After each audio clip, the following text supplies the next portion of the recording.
Na parte geral, nas normas fundamentais, está prevista que a decisão deve ser fundamentada sob pena de nulidade. Agora, o que é decisão fundamentada? O novo CPC escolheu um critério bastante interessante, que é um critério negativo. No artigo 489, parágrafo 1º, o CPC diz o que não é decisão fundamentada. Então, o que acontece?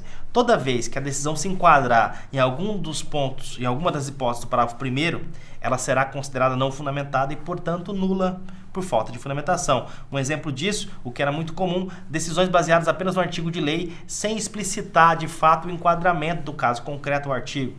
Decisões baseadas apenas numa súmula, uma decisão que diz assim, de acordo com a súmula X, julgo improcedente o pedido.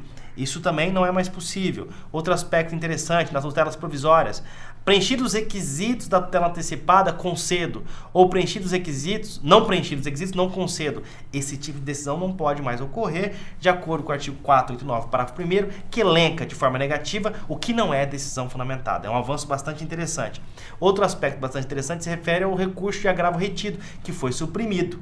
O recurso de agravo retido tinha o objetivo de deixar marcada uma indisposição ou inconformismo com uma decisão que depois era tratado na apelação. O novo CPC exclui essa modalidade recursal e traz no agravo de instrumento um rol de hipóteses de agravo de instrumento que é considerado pela doutrina e jurisprudência um rol fechado, que é o rol contido no artigo 1015. Aí você pode me perguntar, professor Alexandre, e quando o cidadão quiser recorrer de hipóteses que não estão no rol do 1015, o que ele deve fazer? Cabe agravo de instrumento? A resposta é que não cabe agravo de instrumento.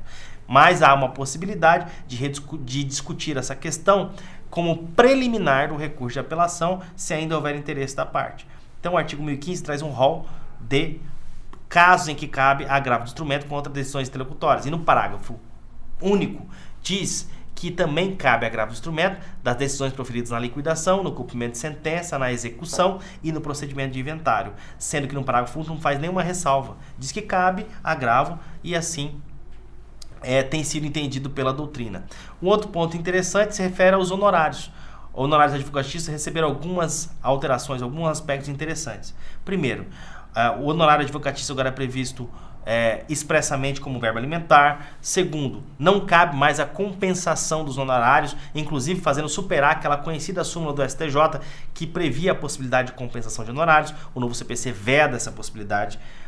Outro ponto interessante é a fixação de honorários recursais, no intuito de fomentar, de estimular as partes de cumprir as decisões judiciais, preferindo isto a recorrer. O novo CPC diz o seguinte: o direito de recorrer é mantido porque é um direito constitucional ao duplo grau de jurisdição. No entanto, se recorrer e perder, os honorários poderão ser majorados. É um ponto bastante interessante.